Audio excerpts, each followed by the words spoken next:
could be that one little nugget that touches them a different way.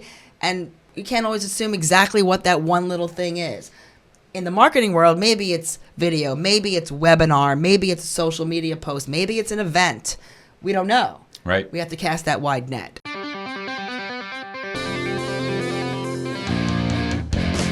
Welcome to Advisor Talk with Frank LaRosa. Brought to you by Elite Consulting Partners, it's the only podcast offering unfiltered guidance and direct advice for all things concerning financial advisors, RIAs, and the practitioners in the wealth management business. Learn more and subscribe today at eliteconsultingpartners.com/podcast. And now, here's your host, Frank LaRosa. Hey everybody, welcome to Advisor Talk with Frank LaRosa. My name is Brian Lutz, Chief Marketing Officer for Elite Consulting Partners. And with me today is a guest that I typically don't have with me, is the queen of the close herself, Miss Stacey Frank. Hi everybody. Nice to be back in a different capacity. Same seat, but different aura here. This is great. It Very will exciting. be a new energy. We typically we get a little punchy on these types of podcasts, but we have a marketing focused podcast for you today, specifically talking about marketing funnels for advisors and how we're going to move from stranger to client. Love it. Yeah. Something that has been highly requested. A lot of conversations around this too is we've been talking a lot recently about what does a CRM solution do? What does a CRM solution do for me? How can we personalize our outreach? But now we're going to take it more of a human level of how to engage new clients, warm clients, cold clients, or I guess prospects in that respect. And then how do we talk to them individually, differently, based on their category? Yeah, I think one of the biggest things, and this is just maybe generally speaking, I've been working with financial advisors in this capacity for a little over 10 years now. I think the biggest thing is knowing how you differentiate your process and knowing how you differentiate helping your clients connect to their why. I know that sounds a little psychology, philosophical, but it's really important when we're doing a discovery about a client, in our case, the financial advisor or the RIA, that we help them achieve why we're having this conversation in the first place and where they can get to from a visionary standpoint. Right. That's the purpose of discovery, at least how we do it. 100%. And Yes. There's so much available out there in terms of what you can gather before your first conversation, but there's also a very strategic way to uncover opportunities in that call, and that's why I'm really glad to talk to Stacey today, because she is not the queen, she's the ace. Oh. It's just a matter of, and we train on this, we utilize this in our best practices with our advisor clients, and it's asking the right questions. It's, yes, transactional questions, tell me about your business, tell me about these specific things, but it's more about what is the vision you have for your practice. And sometimes the answer is, I don't know, but our goal is to help define those things through our questioning and through our process. I think that can be applied to really any type of client, especially in the marketing world. 100%. 100%. And so getting into that a little bit, we'll talk about the elite process, but let's talk about a marketing funnel just at its highest level, right? There are, if you think of a funnel, right, the widest part is at the top, and that's where your awareness section is. Think about top of the funnel, middle of the funnel, bottom of the funnel. Awareness, getting your name out there, letting people know who you are and what you do, needs to be the widest area of the funnel. That's where you're trying to drop as many leads as possible, cold, warm, qualified, unqualified. Let's just get everybody in. You're casting the net. Casting the a net. wide Absolutely blanket. Right. Exactly. And so purpose of that top of the funnel stage, attract new prospects, educate them on what you do. There's a number of different strategies that you can utilize for those purposes. You're on social media, you're writing a blog, there's search engine optimization or SEO strategies. You've got paid media, whether that be radio, TV, digital ads, paid social. You can do a podcast just like this.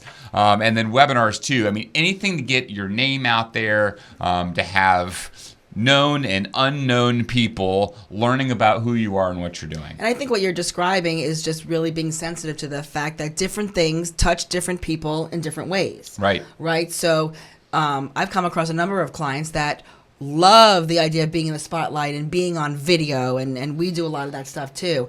But I also have some other advisors that they run away from it. They like being the behind the scenes person, but can still be very effective with their clients.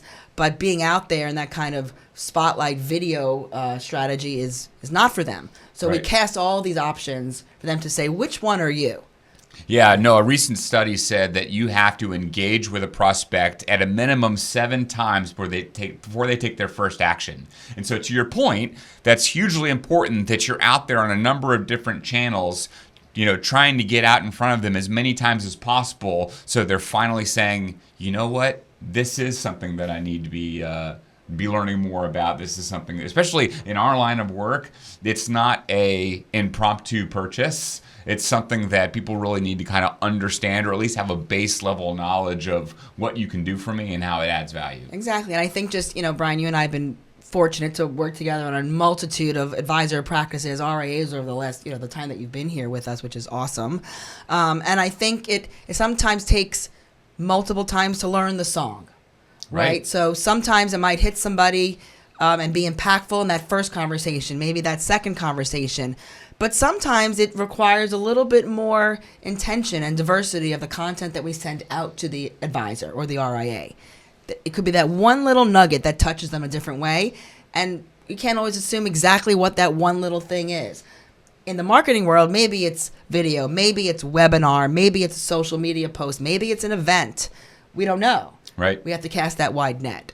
Well, and the other thing too, and this is probably the number one question that we get, is how often should I be posting on social media? What should I be posting on social media? What's going to move the needle for me? Right. And the answer is, unfortunately, it's different for everybody, right? And so what we tell people is that you need to understand a baseline level of what your engagement looks like today. You need to understand where your lead sources are coming from, and then where your opportunities are. There's a full audit that you should be doing to kind of really get an understanding of where new business is coming from, where people are learning about you, to be able to double down on the most effective channels. Most advisors that we talk to will tell you that it's all word of mouth. It's all referrals. That's where a lot of my folks come from, which is great. But you have to also treat those referrals as a lead source. Tell them what to say, how to refer business to you. That's one pillar. Yeah. That's one aspect of how you should. We talk about growth with advisors all the time. Mm-hmm. And many advisors, I'm just going to make this analogy here, grow organically. And through door knocking, through cold calling, or maybe you acquired a family member's practice. But that's just one tentacle. So growth can come from multiple angles. I think the point here is that marketing absolutely has to be one of them. We can go into all the other services we deliver and how advisors and RIA should continue to grow. But without marketing, you can't achieve those goals. Right. And I'll add to that, too, there needs to be a strategy behind that outreach, right? Way to measure. Posting just to post is not a strategy, just like hope is not a strategy. Mm-hmm. I'm going to put something on LinkedIn because I know that I need to be on LinkedIn, but what specifically are you putting out there? Does it have, Stacey's favorite word, a call to action? I love it. What are you asking your audience to do? Is it read a blog? Is it visit your webpage? Is it schedule a meeting? All of those things are intentional. And I'm not out here saying that every single time you post on LinkedIn, it needs to say book time with me, because there is a strategy around providing value and putting information out there, positioning yourself as a thought leader, because that does come back to pay dividends for you. But don't just post for the sake of posting. Right, and obviously and we talked about it today in one of our meetings, the ultimate is when someone says, wow, Brian, I saw your podcast. Hey, Brian, I saw the posting for your event, whatever it is. That's the ultimate, but to get to that point, there's so many other things that have to happen. Right. 100%. Right. And there's things that you absolutely can measure, which was your point earlier, and things that you can't. And that word of mouth, that brand recognition of what you just mentioned about the podcast is something that's going to be more difficult to track. But I mentioned that to you in like my first week here. I was like, oh, I really enjoy your podcast. You guys, really put out some really awesome stuff. That was an unbiased conversation. I had already gotten the job, so I wasn't still trying to sell myself. But okay. It's one of those things where every time it's mentioned, I can watch Stacey and Frank, their face lights up, and they're kind of caught by surprise when someone mentions that they are a listener of the podcast. And the podcast is popular, and that's not where I'm going with this, but it's that as a strategy in terms of brand awareness that is such a powerful medium that I think is often overlooked. Absolutely. And I think in this day of technology and hiding behind emails and text messages, I always like to say there's nothing better than a good old-fashioned phone conversation. But in reality, there's nothing better than making yourself more visible. Really capitalizing on that human component. Right. It's so important in this day and age. We love technology, but we can't forget about what really connects advisors to clients or business owners to their prospects. So let me come back to the marketing funnel now for a minute, because I think that's a good segue. One of the things that you were talking about in discovery types of calls, which will move into the middle of the funnel now, where we're in a consideration phase, right? Someone has heard about you, they've listened to the podcast, and now they're thinking, hey, maybe this is someone who I want to work with. Stacey, when someone comes to you and they call out that they've listened to the podcast, that's a trigger for you to say, oh, well, which podcast was it? What did you enjoy? And that leads you into a very organic conversation of, how can I help you? Right. Or, what did you like about it? Or what triggered you that maybe was uncomfortable for you? That discovery starts right there in that conversation. Tell me about your business. What's the vision you have to, grow your business or do better branding in social media? That opens the door for an open-ended question. It's just regular conversation. Right. But you have to practice it. It's an earned skill, that's for sure. Oh, no, and you're right. And if you're not doing it daily, it's also a skill that atrophies, right? Maybe that's not the right it becomes word. More awkward. You get out of practice. Right, 100%. It should trigger that kind of excitement of wanting to ask the right question, not just to respond, but to genuinely understand what that person is, what is motivating them, what's driving them, what gets them excited every day about their business. Right. And so in that middle of the funnel stage, that consideration phase, that's typically where leads or prospects will live the longest. And Stacey has a term that I absolutely use, or that I absolutely love, that when someone's in the consideration phase and they're dwelling there too long, they move into the dead zone. The dead zone. But that's not just for working with our types of clients. I think that exists in advisor transitioning. It exists in succession and acquisition. It still exists within marketing as well. Right. And so then, right. Stacey, why do some folks pass away in this dead zone? Well, because I think people, it's easy to just say they're not the squeaky wheel. They're not really interested, but life gets in the way. Or, it's something that's important to you, the business owner or the person that's trying to deliver marketing services, but in that moment, they might be distracted. It doesn't mean disinterest. So I feel like it's our job to continue to add value. Not just, hey, just checking in. Hey, when are you going to use our services? It's, hey, I was thinking about you. Maybe I'm giving away some of the secret sauce, but I think this applies to really any sales funnel. Any funnel. Yeah. Any funnel. No, you're killing it. I was thinking about you, and you mentioned that you have, sort of a goal of X or an interest in X, whether it's, in my case, pickleball. You mentioned you have an interest in pickleball. I came up with a post or a marketing idea, a marketing strategy that I think you can utilize within that network. Give me a call back. Right. And so what Stacey's talking about is nurture campaigns. How are you going to continue? New word. Yep, new word.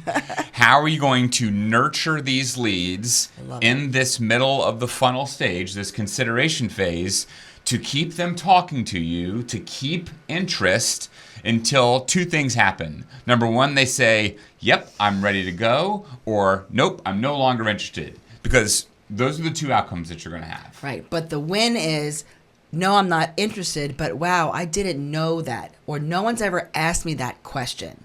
Sometimes in that funnel or that stage, that's the win. That's the motivating factor, is sharing something that affects their life or their decision making with their clients in some way, not necessarily to close the business like everybody wants to do or is that expectation, but to move the needle of interest and curiosity. That's right. That's what we're trying to foster. Right. So 2 episodes ago, last week, Sue and I recorded a podcast of leaving leads on the table. And this is one of the big reasons why leads are never closed, is because they come in, they show interest, and then they're never followed up on. Right, because people think they're not interested, or they lose their confidence. Right.